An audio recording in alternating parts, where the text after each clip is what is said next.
अहिल्यानगरमध्ये अघोरी बाबाचा प्रताप सोन्यासाठी पाडलं घर। नमस्कार, मी प्रियंका आणि तुम्ही पाहताय आयलोनगर न्यूज। सध्या राज्यामध्ये भोंदू बाबांचा अधिक बोलबाला सुरू आहे। नाशिक मधील भोंदू खरात हे प्रकरण ताजं असतानाच आता अहिल्यानगरमध्ये अघोरी बाबाचा प्रताप समोर आलाय।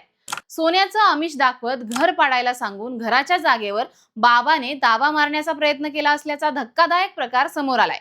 याबाबत एका तरुणाने मंगळवारी पोलिसांकडे तक्रार दाखल केली आहे। आता हा भोंदू नेमका कोण आणि नेमकं घडलं काय ते जाणून घेऊयात। अहिल्यानगर मधील सर्जेपुरा येथे राहणाऱ्या महेश भास्कर काळोखे यांनी पोलीस उपअधीक्षक डॉक्टर दिलीप टिपरसे यांच्याकडे या प्रकरणी तक्रार दिली आहे।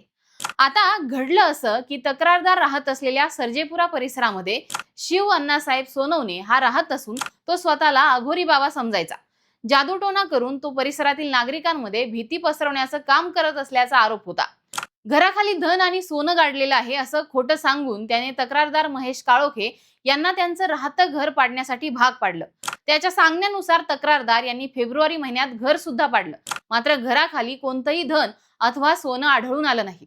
त्यानंतर पूजा, अघोरी विधी व तथाकथित उपाय करण्यासाठी त्याने तक्रारदार यांच्याकडून 50,000 रुपये उकळले। तक्रारदार यांनी पैसे परत मागितले असता या भोंदू बाबाने त्यांना धमकावलं, तुझं घर आता पडलं आहे, त्यामुळे ती जागा आता माझी आहे, तसेच अघोरी प्रयोग करून तुला संपून टाकीन अशी धमकी त्याने दिली होती।